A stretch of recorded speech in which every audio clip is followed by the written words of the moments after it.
Social media पर राघव चड्ढा को ज़्यादा ही दिखाया जा रहा है और लोग इस तरह से पेश कर रहे हैं उन्हें जैसे बीजेपी के हाथ में बहुत बड़ा तीर लगा हो। जबकि बीजेपी में आकर के इन्होंने अपने आप को सिर्फ महफूज कराया है। जबकि बीजेपी ने जो आम आदमी पार्टी का अनमोल हीरा छीना है वो है संदीप पाठक, आम आदमी पार्टी का चाणक्य। वो सबसे बड़ा मेन पॉइंट है जो बीजेपी ने वहां से प्राप्त कर लिया है। तो दोस्तों नमस्कार, मैं सुभाष स्वागत करता हूं मेरे इस चैनल में। बेहतरीन समाचार विश्लेषण के लिए आप आज ही मुझे सब्सक्राइब और फॉलो करें। तो दोस्तों आगे बात करते हैं हम आम आदमी पार्टी की। राघव चड्ढा तो यूं ही चले आए, क्योंकि याद कीजिए जब अरविंद केजरीवाल और उनके पार्टी के नेता एक के बाद एक जेल जा रहे थे तो ये देश छोड़ करके लंदन चले गए थे और 2 महीने बाद वहां से वापस लौटे। तब से ही इनके और केजरीवाल के संबंध आपस में खराब चल रहे हैं, जिसके कारण इन्हें बीजेपी में आना पड़ा। साथ ही बीजेपी को जो सबसे बड़ा फायदा होना था वो हुआ है संदीप पाठक के आने से, नहीं कि राघव चड्ढा से। राघव चड्ढा से कोई कुछ नहीं हुआ है। संदीप पाठक जो कि आम आदमी पार्टी के चाणक्य कहे जाते हैं, वो नेता हैं आम आदमी पार्टी के कि जिन्होंने आम आदमी पार्टी को जिताने के लिए एक एक वोट पर काम किया था, एक एक सीट पर काम किया था। और पंजाब इलेक्शन में तो उन्होंने एक एक कॉलोनी, एक एक कोना छान मारा था डेटा प्राप्त करने के लिए, कि उन्होंने उस डेटा से ये विश्लेषण कर लिया था कि पंजाब की जनता क्या सोच रही है, पंजाब की जनता जो है किसे वोट देना चाहती है। पंजाब के इलेक्शन जब हो रहा था तब आम आदमी पार्टी ने कैंपेन चलाया था, जिसमें जनता को एक फ़ोन नंबर दिया गया था और कहा था कि इस नंबर पर मैसेज करके बताएं कि आप किसे अपना सीएम कैंडिडेट देखना चाहते हैं। इस तरह से जनता का पूरा डेटा संदीप पाठक के पास है।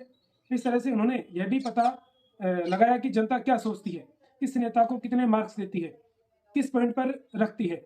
एक एक डेटा संदीप पाठक के पास है।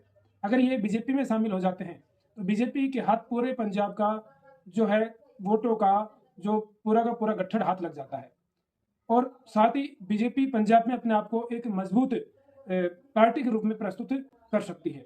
जब 2022 के पंजाब इलेक्शन के दौरान बीजेपी को सिर्फ 6% वोट मिले थे, उसके बाद जब 2024 के लोकसभा इलेक्शन हुए तो उस दौरान पंजाब में बीजेपी को 18.5% वोट मिले, यानी कि पहले से 3 गुना की बढ़ोतरी। यानी कि कहीं ना कहीं बीजेपी का परसेंटेज पंजाब में बढ़ रहा है।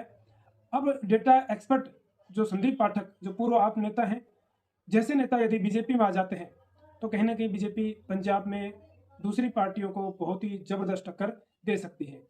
ये केजरीवाल के लिए बहुत बड़ी एक टक्कर हो सकती है कि जिस तरह से पंजाब में अपने आप को सेफ मान के चल रहे हैं। केजरीवाल पता नहीं किस तरह से नाटक कर रहे हैं, किस स्थिति में जा रहे हैं। अभी उन्होंने न्यायालय में पेश होने से मना कर दिया, कहा कि मैं गांधी की तरह सत्याग्रह करूंगा, कोर्ट में पेश नहीं होऊंगा। तो कहीं ना कहीं सीधे न्यायिक प्रक्रिया को चुनौती है। अगर उनके कुछ पहले के वीडियोस देखते तो वो कहते हैं कि न्यायिक प्रक्रिया को हम चुनौती नहीं दे सकते। अगर केजरीवाल फिर से जेल चले जाते हैं तो आम आदमी पार्टी में बचता है कौन है? मात्र 4 नेता, संजय आतिशी, सौरभ भारद्वाज। इनसे क्या हो जाएगा कि कहीं ना कहीं आम आदमी पार्टी साफ हो चुकी है। इनके नेता एक एक करके खिसक रहे हैं और हो सकता है आने वाले चुनावों तक खिसक जाएं। आने वाले समय पंजाब का गेम बदलने वाला है। संदीप पाठक जैसे नेता बीजेपी में आ गए हैं जो आम आदमी पार्टी के चाणक्य कहे जाते हैं, और बीजेपी इसका पूरा फायदा उठाएगी। और बीजेपी अपने आप में चुनाव में पंजाब में प्रस्तुत करने में कहीं पर भी कमी नहीं छोड़ती है। तो आने वाले समय में पंजाब की सत्ता में एक बड़ा जंप मार सकती है बीजेपी पार्टी।